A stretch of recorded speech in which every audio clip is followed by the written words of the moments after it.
ध्वज प्रणाम. 1 2 3.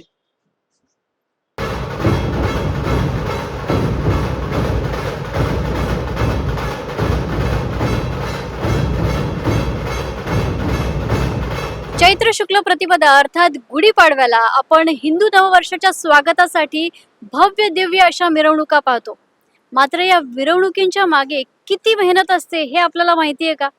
मिरवणूक 8 ते 10 तासांची असते, पण त्यामध्ये जे मर्दानी खेळ केले जातात, ढोल ताशा पथक जे सादरीकरण करतात, यामागे कित्येक महिन्यांची मेहनत असते. आज याच बाबत आपण या व्हिडिओच्या माध्यमातून जाणून घेणार आहोत. चला तर मग. हिंदू नववर्ष म्हटलं की गिरगावचा पाडवा डोळ्यासमोर उभा राहतो. गेली 23 वर्ष स्वामी विवेकानंद युवा प्रतिष्ठानतर्फे गिरगावमध्ये भव्य आणि रुबाबदार शोभायात्रा काढली जाते.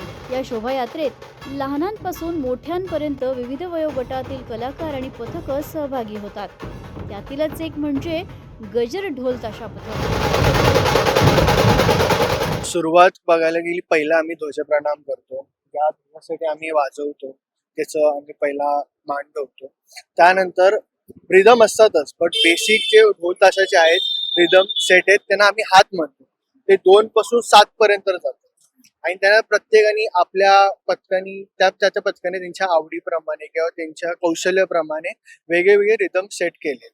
म्हणजे जसं आमचं शिवस्तुती होतं, आम्ही गुढीपाडव्याला वाजवलं, किंवा आमचं गजर माऊलीचं आम्ही गेल्या वर्षी गुढीपाडव्याला वाजवलं. ते फक्त पाडव्यापुरते होते, पण आमची इतरही 15 ते 20 रिदम आहे जे आम्ही रेग्युलर वाजवतो. ध्वज प्रणाम. 1 2 3. या पथकाचा अनेक महिने आधीपासूनच सराव सुरू होतो. नव्या वाद्यांसह आणि नव्या संकल्पनांसह हे पथक यंदाही सज्ज आहे.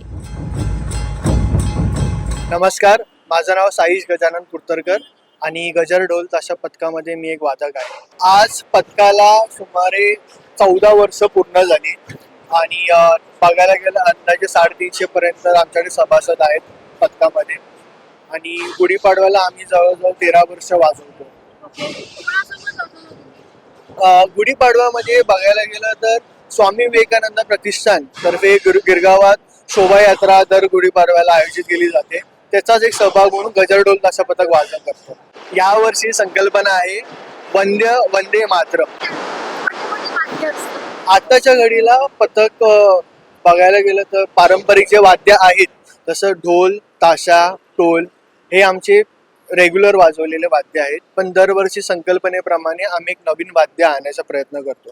तसं त्याच्या आधी आम्ही हलगी संबळ ठेवलेली, यावर्षी त्याच्या मागच्या वर्षी आम्ही टाळ मृदुंग ठेवलेला, ह्या वर्षी आम्ही ठरवतो अजून ते आम्ही ते रिव्हील नाही करणार, ते तुम्ही डायरेक्ट पाडव्यालाच बघा. मी स्वतः या पथकामध्ये 11 वर्ष आहे आणि गुढीपाडव्याची तयारी म्हटली की सुमारे 2 महिने आधीपासून आमची सराव सुरूच होतो. म्हणजे या वर्षी जानेवारीपासून आमचा सराव चालू झाला. अल्टरनेट डेज आम्ही करतो आणि रॅली बघायला गेली तर शोभायात्रा सुमारे 8 तास चालते. सकाळी 6-7 पर्यंत असता ती फडके गणेश मंदिर गिरगावहून चालू होते. ती तुमची सिद्धिविनायक मंदिर असतं जे काळबा देवीला सोडतो. खूप आनंद होतो. आपण आपल्या कल्चरला रिप्रेझेंट करतो एका प्रकारे, त्याचा दरवेळी आनंद वाटतो. आणि लहानाचा मोठं बेसिकली झालोय मी या पथकामध्ये वाजवत, तर आपलंसं खूप वाटतं. काहीतरी आपण जतन करतोय आणि आपल्याला कशामध्ये आनंद भेटतोय याचं खूप गर्व वाटतो. वाद्य जड सुरुवातीलाच वाटतं, एकदा तुम्हाला त्याची लय बसली की नंतर ते एकदम कापसासारखं हलकं वाटतं. की आता त्यात वेगळे साईज असतात. म्हणजे आता आमच्या पथकात सगळ्यात छोटा डोला 18चा आहे आणि सगळ्यात मोठी साईज ही 30ची आहे. ते प्रत्येकाच्या केपेबिलिटी प्रमाणे तो वाद्य करतो. बट एवढं नक्कीच आहे, ते बाहेरच्या माणसाला बघण्यास बहुतेक जड वाटत असेल, पण आम्ही वादक जेव्हा वाजवतो, जेव्हा आम्ही आमच्या त्या लयमध्ये धून होतो, तेव्हा ते आम्हाला त्याचं वजन कधी वाटलं नाही. तर आम्हाला नेहमीच ते हलकं वाटतं आणि तसं त्यामुळेच उडवायला वगैरे मजा येते.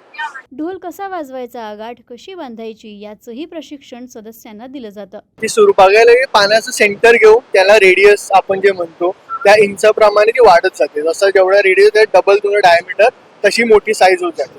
आणि पिंपापेक्षा 1 इंच किंवा 2 इंच मोठं पान असतं मोस्टली, कारण ते फिटिंग मध्ये तुम्हाला बांधताना ते प्रॉपर पडतं. हे आता तर आमचे सिनियर जे होते त्यांनी आम्हाला दाखवून आम्ही हे शिकलो. असं काही क्लासेस वगैरे नाही, पण अनुभवाने ते शिकता येतं. मग तुम्हाला कळतं गाठ बरोबर आहे की नाही, हुक बरोबर लागलाय की नाही, किंवा ती चट्टे आम्ही म्हणतो 3-3चे ते बरोबर येतात.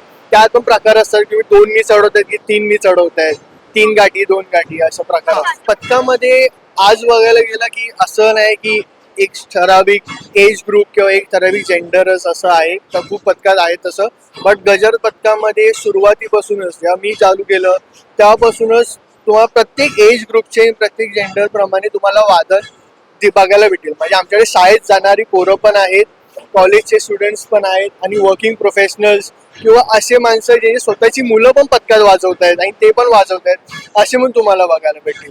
आणि प्रत्येक फील्डमधून आहे, कोणा स्वतः बिझनेसेस आहेत ते मॅनेज करून येतात, कोण जॉबवाले आहेत ते पण तसं मॅनेज करतात. तर सगळ्यांना समवून घेणं या पथकाने दरवेळी उद्देश ठेवले आहे. एकाग्रता फर्स्ट इज, दुसरी गोष्ट सगळ्यांना आपलंसं बनवतं, कारण हा आमचा गजर परिवार आहे. आता आजच्या दिवशी कोणालाही काही गरज लागली पथक त्यांच्यावर नेहमी उभं राहतं, आणि बांधिलकी आपण म्हणतो तसा एक अनुभव आहे. विशेष म्हणजे या पथकात महिलांचाही मोठ्या प्रमाणात सहभाग आहे. नमस्कार, मी जान्हवी सदाफुले. मी गजर पथकात गेले 3 वर्ष ढोल वादक आहे. ती एक अभिमानाची गोष्ट आहे, म्हणजे आपण आपल्या कल्चरला रिप्रेझेंट करतो, आपली संस्कृती, आपलं एक असतं ना, एक अभिमान वाटतो की आम्ही आमच्या कल्चरला रिप्रेझेंट करतोय.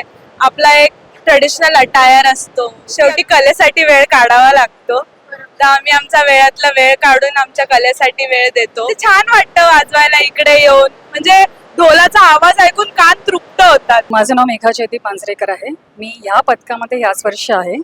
त्याच्या काही वर्ष म्हणजे एक 7-8 वर्ष अगोदरपासून मी ह्या पथकामध्ये होते, पण काही घरच्या जबाबदाऱ्या, डिलिव्हरी, लॉकडाऊन ह्या गोष्टींमुळे, काही गोष्टींमुळे जमलं नाही हे सगळं करायला. पण आता थोडा वेळ घराच्या संसारांमधून बाहेर येणं, मुलांच्या जबाबदाऱ्यामधून, आणि काही वेळ स्वतःसाठी जपणं आणि ही कला जपणं, जे वेड आहे ज्या गोष्टीचं, फक्त एक रिदम, फक्त ढोलाचा एक आवाज हे असणं, म्हणजे हे खूप म्हणजे एक वेगळाच आनंद असतो. हा फक्त आनंद फक्त त्या वादकालाच माहिती आहे की ज्याला ह्या गोष्टीचा वेड आहे, तोच ही कला व्यवस्थित जपू शकतो. वाद्य वजनदार असतं, पण जी आवड आणि जी कला जर आपण जपू शकतो तर त्या वेळेप्रमाणे ह्या गोष्टी खूप छोट्या वाटतात असं आम्हाला वाटतं. जेव्हा आपण एका कमरेला आपला ढोल बांधतो तेव्हा आपण ते सगळ्या गोष्टी विसरतो की आपल्याला खरंच कुठला आजार आहे का, किंवा खरंच आपण ह्या कुठल्या वाईट परिस्थितीतून किंवा एका छोट्या नाजूक परिस्थितीतून आपण गेलो आहेत का, की ह्या गोष्टींमुळे आपल्याला आपली कला न जपण्याचा आपल्याला काय अभिमान खर्च वाटायला पाहिजे, असं मला सगळ्या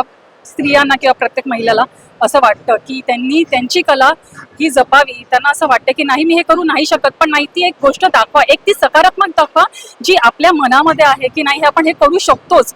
जर एखादं पाऊल तुम्ही पुढे केलं ना, त्यात आपल्यामध्ये एक पॉझिटिव्ह एनर्जी अशी येईल की ज्याकडे आपण पुढे त्या गोष्टी करू शकतो, आपण एक चांगला वादक, एक चांगला कलावंत बनू शकतो असं मला वाटतं. या पथकात विविध क्षेत्रातील आणि सर्व वयोगटातील सदस्य सहभागी झालेत, त्यामुळे येथे मैत्री, आपुलकी आणि एकजूटही दिसून येते. ढोल ताशाच्या तालात एक वेगळीच ऊर्जा असते. नियमित सराव आणि समन्वयामुळे हे पथक शोभायात्रेसाठी सज्ज झालंय. माझं नाव साक्षी पाटील आहे. मी गजर ढोल ताशामध्ये गेले 5 वर्ष आहे. मला खूप म्हणजे गजर असं एक फॅमिली आहे की जेणेकरून एक फॅमिली आणि गजर एक ढोल ताशा एक फॅमिली झाले.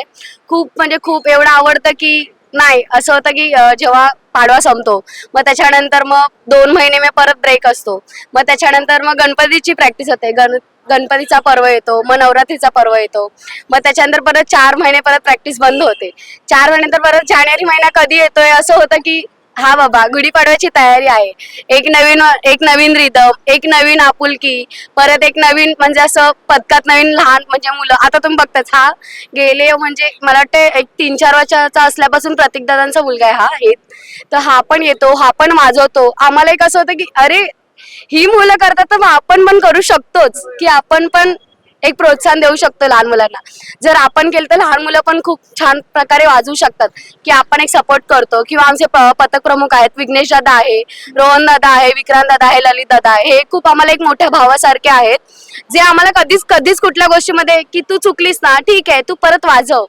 आपण प्रॅक्टिस का करतो, चुकतच माणूस पुढे येतो, शिकतो.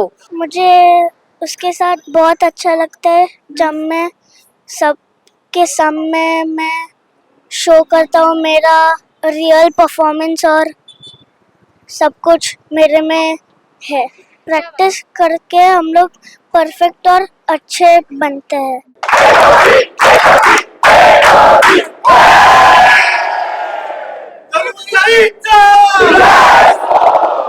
ढोल ताशाच्या गजरात नववर्षाचं स्वागत आणि संस्कृतीचा अभिमान जपत गिरगाव पाडव्याची परंपरा दरवर्षी अधिक दिमाखात पार पडते. अशाच खास व्हिडिओसाठी मुंबई समाचार मराठीला लाईक, शेअर आणि सबस्क्राईब करा. पाहत रहा मुंबई समाचार मराठी.